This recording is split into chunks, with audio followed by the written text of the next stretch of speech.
महाराज, आज तक जिस प्रसन्नता की इच्छा आपके मन में थी, इस शिशु के आगमन से वो पूरी हुई। अब इस शिशु का नामकरण कीजिए, जिससे इसके नाम से इस राजमहल और आपके पूरे राज्य में सदैव प्रसन्नता छाई रहे। हम धन्य हुए मुनिवर। परमात्मा की कृपा और भूमि माता के गर्भ से हमें एक कन्या प्राप्त हुई है। भूमि में हल के अग्रभाग से खिंची रेखा को सीता कहा जाता है। तो क्या हम इस कन्या को सीता के नाम से बुला सकते हैं?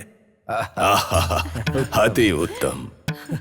हल के अग्रभाग से खींची हुई रेखा को सीता कहते हैं। इस शिशु का सीता नामकरण करना अति उत्तम होगा, उपयुक्त है। महारानी, माता होने के नाते आपकी अभिलाषा जानने की इच्छा है। जनक कुल की प्रभा बन के ये कन्या आई है, इसलिए मैं इसे जानकी के नाम से पुकारना चाहूंगी। अति उत्तम, अति उत्तम। सीता जानकी अति उत्तम नाम है। इस शिशु का ताऊ होने के नाते आपको भी अगर कोई नाम अच्छा लगे तो आप भी रख सकते हैं। जैसी आपकी इच्छा गुरुदेव। मैथिली हमारे राज्य की राजधानी है। इस कन्या का नाम हमारी राजधानी के नाम से मिलके और कीर्तिमान बनाने के लिए मैं इस प्यारी कन्या को मैथिली नाम से पुकारने की इच्छा प्रकट करता हूं। अति उत्तम। अति उत्तम। सीता, जानकी, मैथिली, अति उत्तम। सबके सब अद्भुत हैं। गुरुदेव, जैसे हम सबने अपने पसंद का नामकरण किया, वैसे ही एक नाम आपके सुझाव का हो तो हम धन्य हो जाएंगे। अवश्य महारानी। जिस प्रकार ये प्रकट हुई और जैसे ये बड़ी होगी और इसका वंश, सब बातों का ध्यान रखकर आप लोगों ने जो नामकरण किया है, अब मैं आपके वंश के अनुसार चिरस्थायी रहने वाले नामों का वर्णन करता हूं। महाराज जनक के वंशजों में प्रसिद्ध राजा निमि चक्रवर्ती अपना देह त्याग करके विदेह हुए, ये कथा सबको ज्ञात है। ऐसे विदेह राजा के वंश में महालक्ष्मी रूपा इस शिशु की प्राप्ति हुई है, तो इसका नाम वैदेही रखते हैं। उत्तम, अति उत्तम।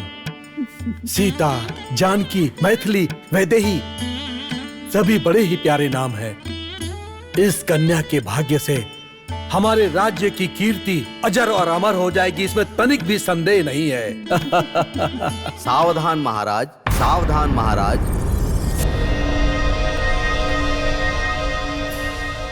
सावधान, आप इतनी शीघ्रता मत कीजिए, यह उचित नहीं है। परंतु इसका कारण भी तो बताइए मुनिवर। ये कन्या स्वर्ण पेटी में इस राज्य की भूमि से आपको प्राप्त हुई है। ये वहां कैसे आई, इसका पता लगाइए।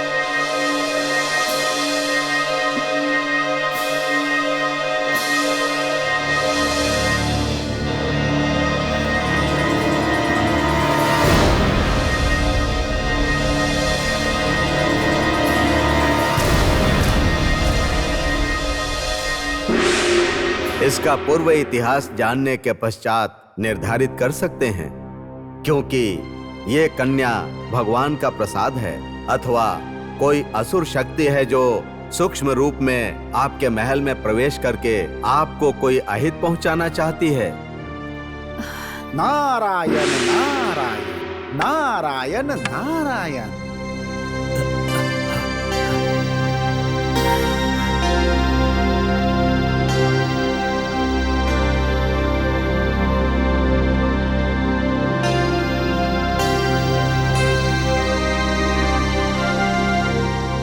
त्रिकाल ज्ञानी, त्रिलोक के संचारी देव ऋषि नारद मुनि का स्वागतम, सुस्वागतम। आपकी इच्छा की पूर्ति हो, आपका कल्याण हो। ब्रह्ममानस पुत्र नारद महर्षि को मेरा प्रणाम। गौतम पुत्र शतानंद जी, कुशल मंगल हो।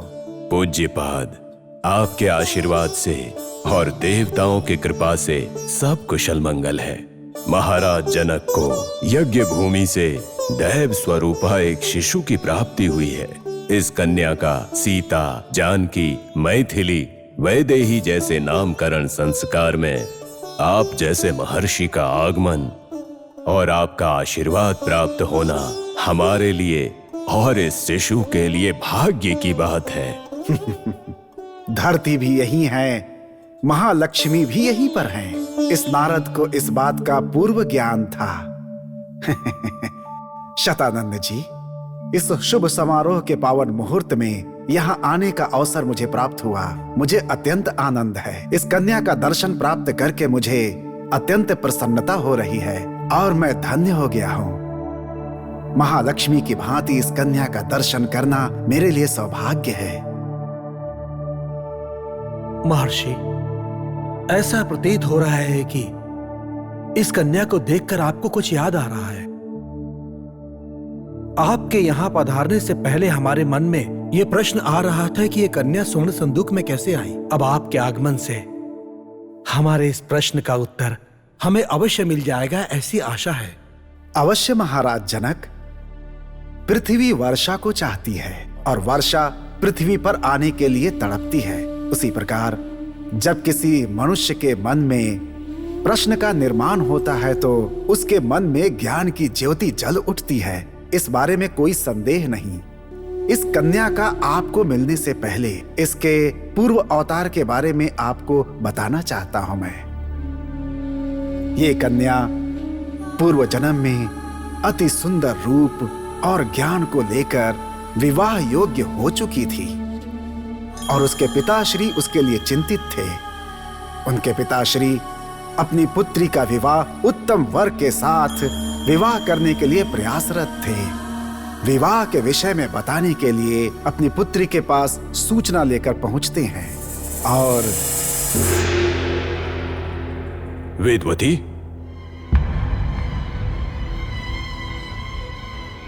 वेदवती, ये सब क्या है?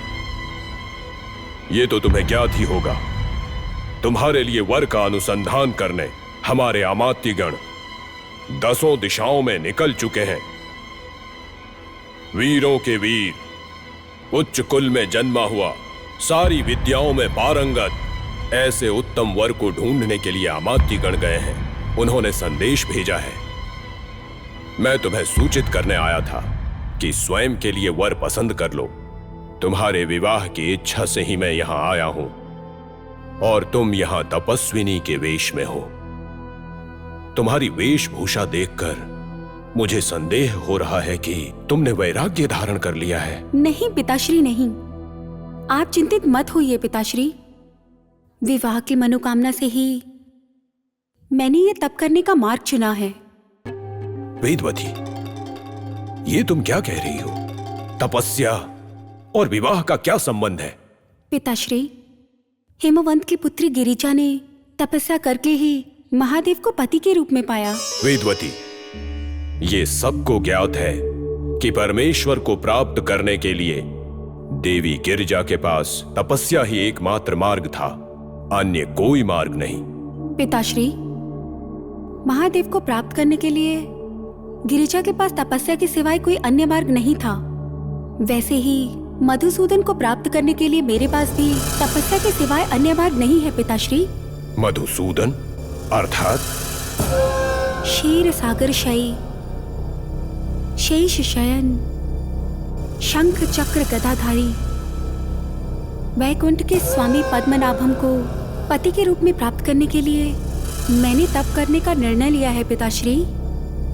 कृपा करके मुझे आशीर्वाद दीजिए पिताश्री, आशीर्वाद दीजिए। वेदवती, मैं तुम्हारा पिता हूं और इसी नाते मूर्खों की तरह मैं तुम्हें आशीर्वाद नहीं दे सकता। अब अपना बचपना छोड़ दो। हमारे अमात्यगण ने जिन राजकुमारों के बारे में बताया है उनमें से किसी को भी पसंद कर सकती हो। नहीं पिताश्री, नहीं। महाविष्णु ही मेरे पति हैं। महाविष्णु के सिवाय अन्य किसी पुरुष का विचार भी मेरे लिए अपराध है। यह असंभव है। वेदवती, मैं तुम्हारा पिता हूं, इसीलिए अब तक विनम्रता से बात कर रहा हूं।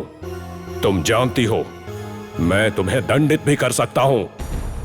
पिताश्री, पिता होने के नाते आप दंड दे सकते हैं, परंतु महाविष्णु को अपने पति के रूप में पाने का निर्णय आप कभी नहीं बदल सकते।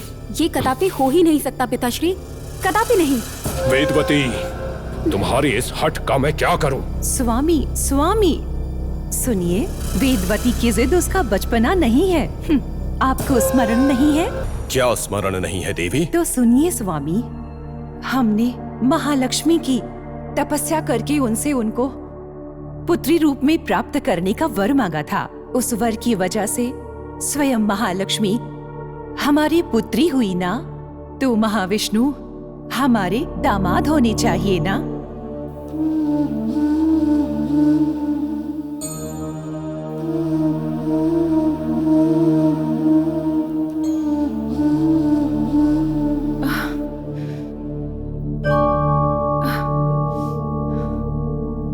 देवी, क्षमा करना।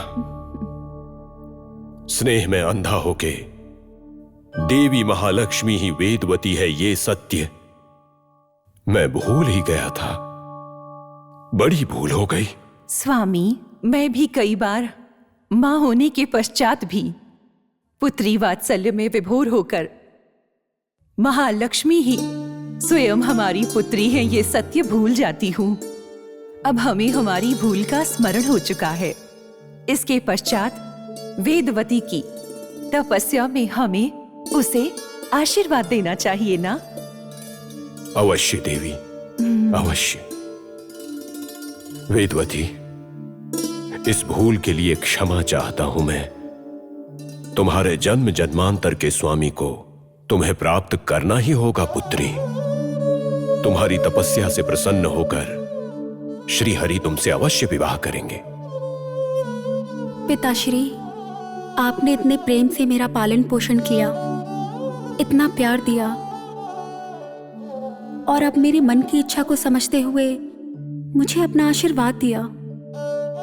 मैं आपको कोटि कोटि धन्यवाद देती हूँ पिताश्री, धन्यवाद देती हूँ। मुझे अपना आशीर्वाद दीजिए पिताश्री, अपना आशीर्वाद दीजिए पिताश्री, आशीर्वाद दीजिए।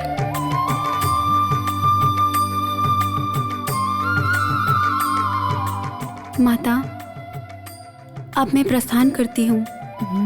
माता, मुझे आशीर्वाद दीजिए।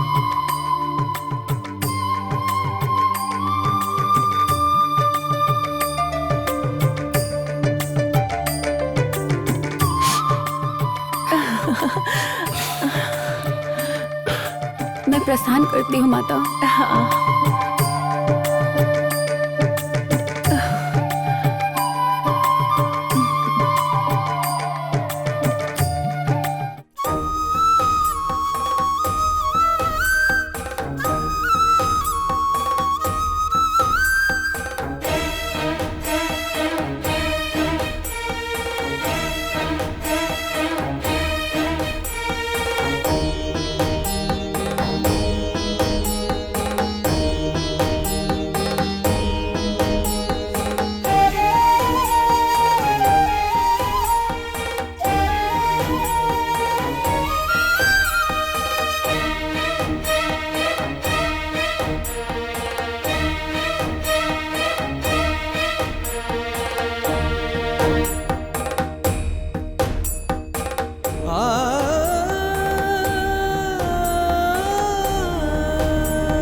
महाराज जनक, लक्ष्मी और नारायण एक दूसरे से बिछड़ जाते हैं और फिर तरह तरह का अवतार लेकर सामान्य जन की तरह हर संकट को पार करते हुए फिर से एक हो जाना ही उनकी लीला है।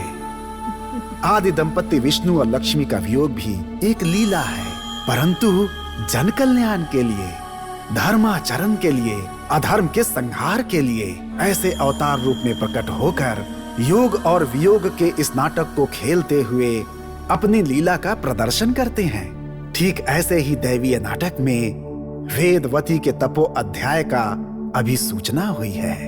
महर्षि, वेदवती की तपस्या से क्या महाविष्णु प्रसन्न हुए? जब वेदवती विष्णु को प्रसन्न करने के लिए तप करने लगी, तब सांबा नाम का महादैत्य वहां आ पहुंचता है।